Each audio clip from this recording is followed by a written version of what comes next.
Hey, so this is kind of how I'm gonna look now. I'm trying to look a little bit less homeless, disheveled, whatever. I know that in tech culture it's not a big deal, but you want to look at least okay for YouTube. So I guess I could do the first video because I'm gonna start adding screen capture and stuff.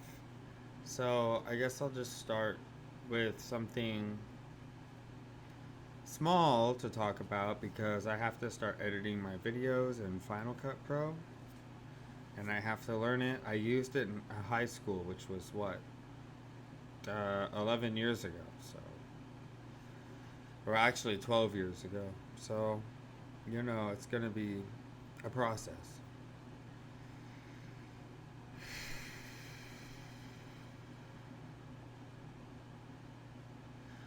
It's been a rough couple days. You can hear some podcast episodes for those, the Mania ones.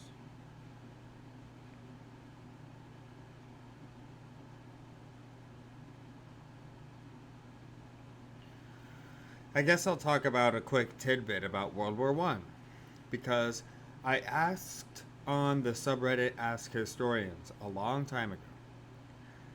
I asked why they would attack in trench warfare on the Western Front in World War One if you know that you're gonna lose more men than your enemy. Like when there's the like you just see the mass of men running and getting gunned down by machine guns. And it seems like you would just wait for them to come and get gunned down by machine guns.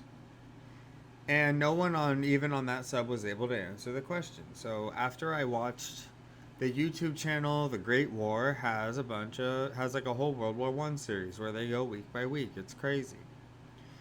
And I realized that when they say in World War One, like, oh, all these men died just trying to take a one mile of land, or all these men died just for 2 miles.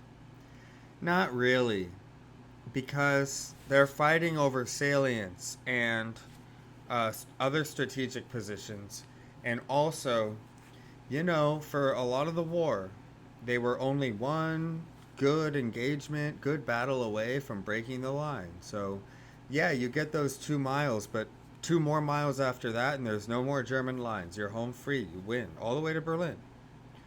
And it was the same for the Germans. So, if you can break their trench line, it's fine. And also, a lot of the times, the enemy would lose almost as many men just from the counterattacks because the first wave's always going to take the first trench, almost always.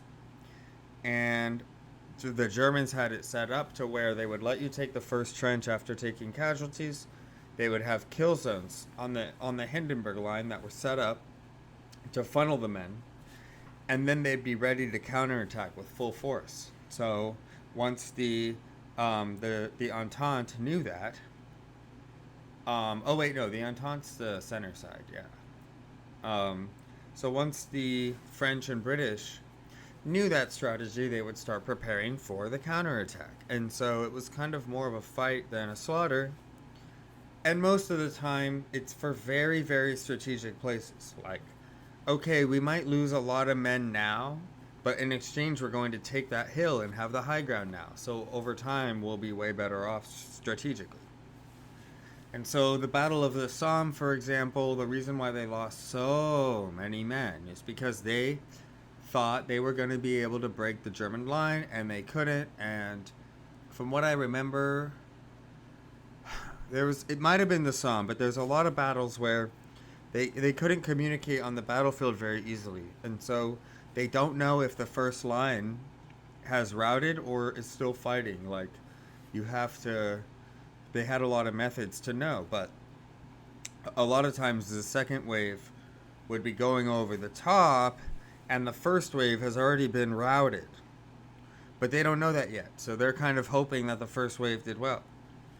And it doesn't work that way, and, a lot of men die whenever you go over the top, just from the shells. So there's a lot of battlefield miscommunication. There's even worse ones. Imagine this. The first wave takes the trench. but the battle looks bad elsewhere, and you're not allowed to tell them that you took the trench, so you can't. So let's say you take your trench and you've got like a mile of German trench under your control, but then the fighting's going bad on the rest of the line, and your radio guy or whatever, usually the telegram guy, I think, and back then, would died, and you can't tell anyone. And what would happen is those men would get abandoned because their commanders don't know. They think that the whole trench is lost, and so they're just chilling and waiting, and then the counterattack.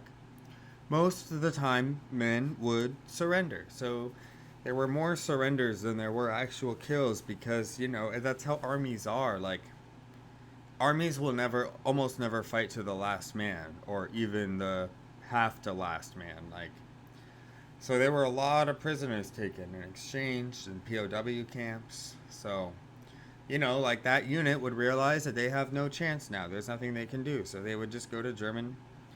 But they might have also, a lot of times, they would have taken Germans prisoner in that trench. And then they would bring them back with them. And then you kind of get out. It's like, oh, it looks like no one's coming, so we'll just take these Germans with us.